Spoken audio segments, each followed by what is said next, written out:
Les expressions, le blanc. Partie 1, une petite histoire avec 5 expressions sur le thème de la couleur blanche, plus 2 expressions bonus à trouver.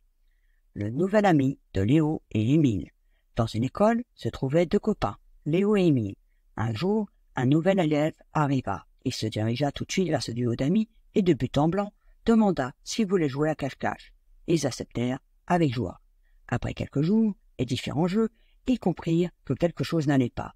Nathan s'accordait carte blanche à chaque fois pour changer les règles du jeu à sa convenance, et ainsi Léo et Émile faisaient chou blanc et Nathan gagnait. Au bout de quelques semaines, Léo et Émile se lassèrent. Émile, qui avait un plus fort caractère, alla voir Nathan pour lui demander de montrer patte blanche et lui dire ce qu'il pensait de sa manière de jouer. Léo, plus fragile, regarda ses amis se disputer. Il devint blanc comme un linge. Nathan comprit alors qu'il avait été trop loin. Il s'excusa de son comportement.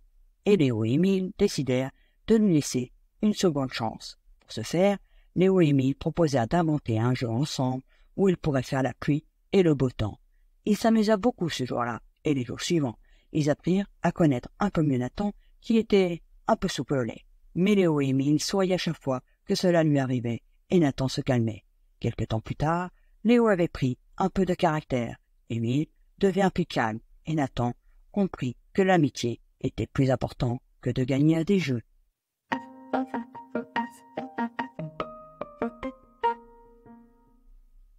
Partie 2. As-tu trouvé les expressions cachées dans l'histoire? Expression numéro 1. Il se dirigea tout de suite vers ce duo d'amis et de but en blanc demanda à Léo et Émile s'ils voulaient jouer à cache-cache. Le but en blanc s'utilise pour décrire une manière de parler directe et sans détour. L'origine serait militaire. Le but désignait jadis un tas de terre sur lequel on plaçait le canon. Le blanc était la cible à atteindre.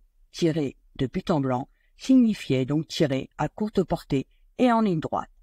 Expression numéro 2. Nathan s'accordait carte blanche. Avoir carte blanche signifie avoir le plein pouvoir, être autorisé à faire ce qu'on veut. L'expression trouve son origine dans le domaine militaire au XVe siècle. Elle signifiait donner une feuille sur laquelle toutes les consignes d'une mission allaient être clairement décrites. Si celle-ci restait blanche, alors cela signifiait qu'on était libre de ses actions, que l'on pouvait utiliser tous les moyens, y compris illégaux. La formule était également utilisée pour dire qu'on laissait l'ennemi libre de dicter ses conditions. On lui faisait parvenir une feuille de papier vierge sur laquelle il pouvait communiquer ses exigences.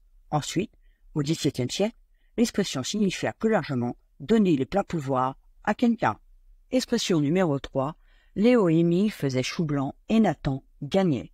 Faire chou blanc, cela veut dire que nos efforts n'ont pas abouti, que son objectif n'a pas été atteint. C'est l'équivalent d'un échec.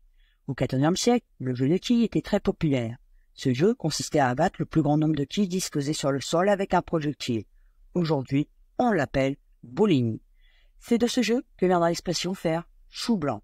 En effet, lorsqu'un joueur ne parvenait à abattre aucune quille, alors on disait qu'il faisait coup blanc. Or, dans le berry, où on parle berrichon, le mot coup se prononçait chou. De fil en aiguille, l'expression faire chou blanc est née de cette prononciation un peu particulière. Expression numéro 4. Émile, qui avait un plus fort caractère, alla voir Nathan pour lui demander de montrer patte blanche. Montrer patte blanche signifie donner la preuve que l'on répond à des exigences, que l'on est digne d'appartenir à un beau groupe, prouver son identité, justifier les conditions nécessaires pour être admis quelque part. Origine, l'expression montrer patte blanche tire son origine des fables de La Fontaine, intitulées Le loup, la chèvre et le chevreau. Expression numéro 5. Il devient blanc comme un linge. Blanc comme un linge, l'expression a émergé durant le Moyen-Âge, lorsque les linges étaient blanchis au soleil ou avec des produits naturels. La comparaison entre la pâleur d'un visage et la blancheur d'un linge propre permettait d'exprimer de manière imagée l'intensité d'une émotion ressentie, comme la peur ou la surprise, qui provoque souvent une pâleur soudaine. De nos jours, l'expression « être blanc comme un linge » est couramment utilisée dans la langue française pour décrire une personne qui devient très pâle suite à un choc émotionnel ou physique. Bonus. Expression bonus numéro 1. Léo et Émile proposèrent d'inventer un jeu ensemble où ils pourraient faire la pluie et le beau temps. Faire la pluie et le beau temps remonte au XVIIe siècle. Elle puise ses racines dans l'idée que les dieux antiques avaient le pouvoir de contrôler les éléments, notamment la météo.